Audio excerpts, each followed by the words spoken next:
Today, I'm going to be talking about basic horse care. Absolutely none of what I'm saying is in lieu of proper horse care.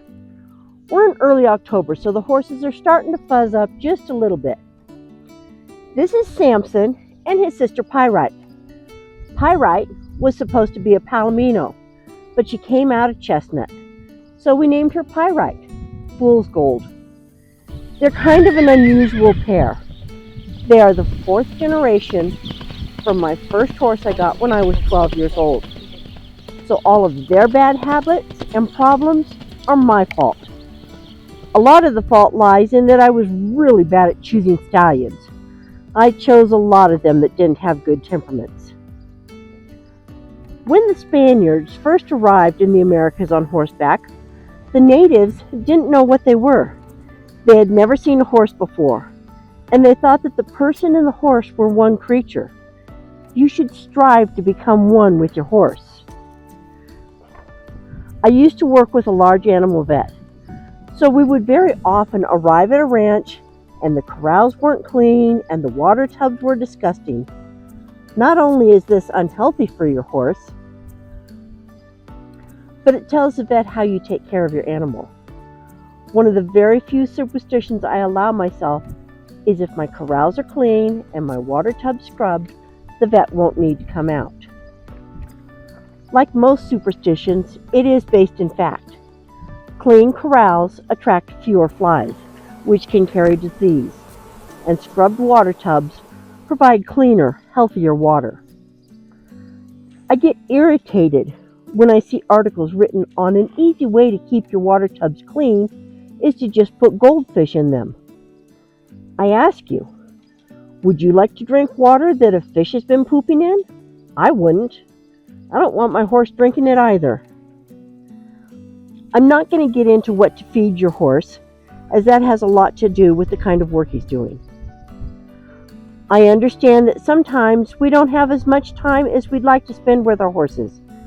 There have been times in my life where I could spend 7-8 hours with my horse every day. And there have been times when I've only had a few minutes. I used to work for a horse breeder who said to never feed the horses sugar cubes because it would give them worms. The only way it could give them worms is if there were worm eggs in the sugar cubes. These are positive reinforcement. They're not treats. Come here, babe. Samson. Come on. Good boy. Good boy, come here. Whenever I have somebody coming over to the house that hasn't dealt with horses before, I always make sure that they never pull back with the carrot. Horses can be big and intimidating, but if you pull back with the carrot, yes, you're going to teach them to grab and nip, and that's not what we want to do. Pyrite here has a fly mask on. The wind blows all the time where we are. So I keep fly masks on them pretty much year round to keep the debris from blowing and scratching their corneas. I know you want more, don't you? What? I like using a leather halter on the horses. I like natural things. And if they get into trouble, the leather will break.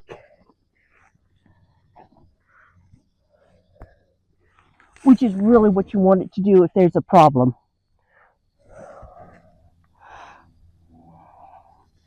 Yes.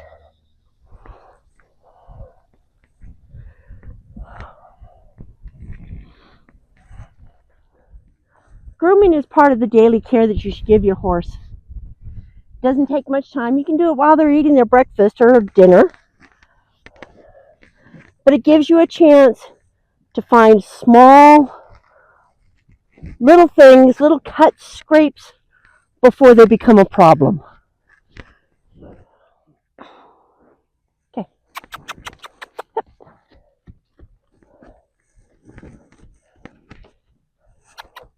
Samson's an absolutely gorgeous horse.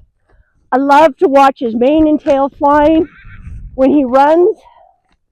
As you noticed earlier with Pyrite, they're usually kept in braids because of the wind. We keep his mane and tail keep moving,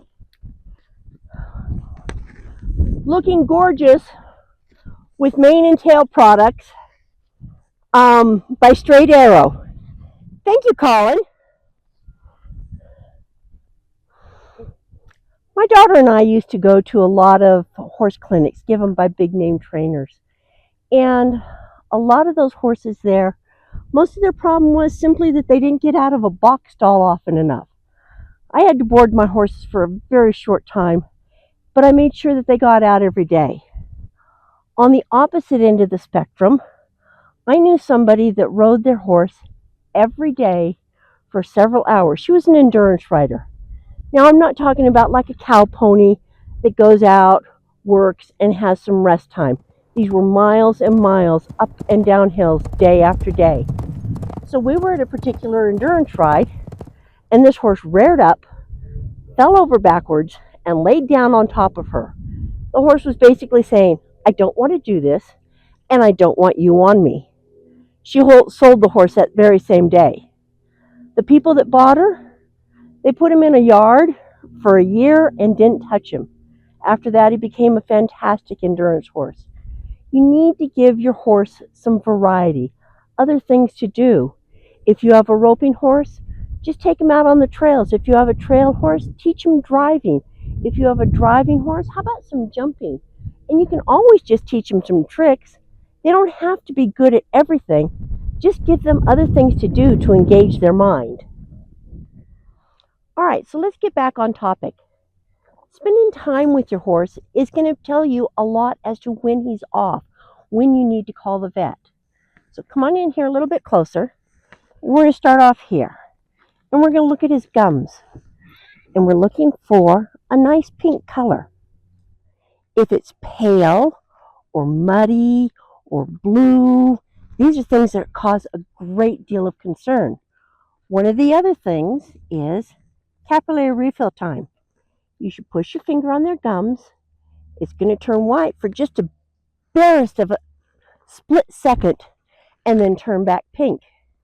If it doesn't, you may have problems.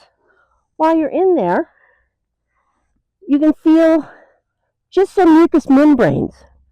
Are they slimy? If they're dry and tacky to the touch, this could be a problem too. You can also check their hydration by pulling their skin here. Snap back immediately. If when your horse is moving, he seems to be a little bit off, check his distal pulse down here. It should be the same on both feet. If it's not the same, you could have a problem. The other thing that we're going to do is we're going to listen for gut sounds. Now, you don't need a stethoscope. You can just put your head to his belly and listen. We're not listening for different quadrants. We're just listening for movement, gut sounds. Horses have a peristaltic action to their gut. If something stops, the rest of those guts can come crashing over like a wave. Not a good thing.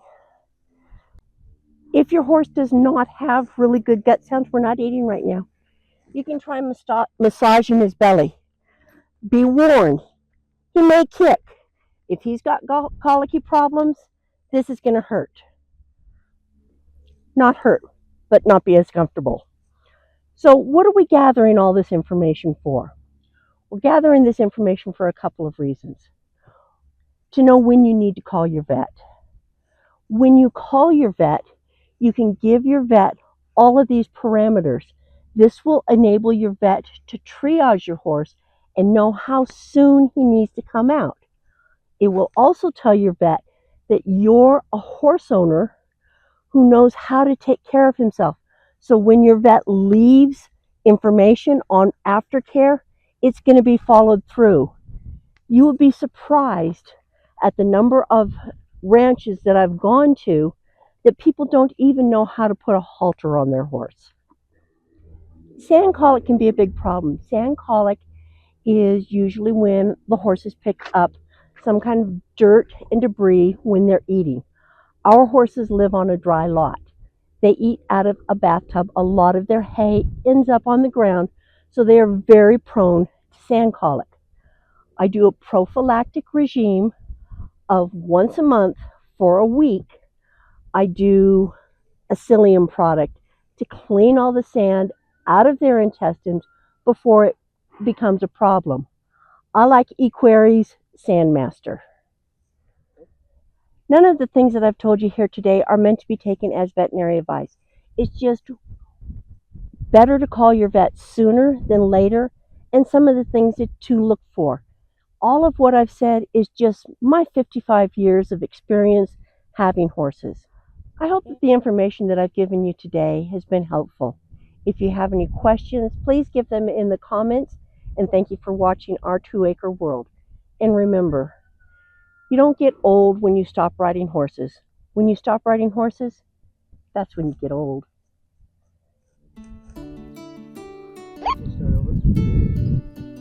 Do I smell bad? Is that part about you? Yeah, what do you think? Should we change that part?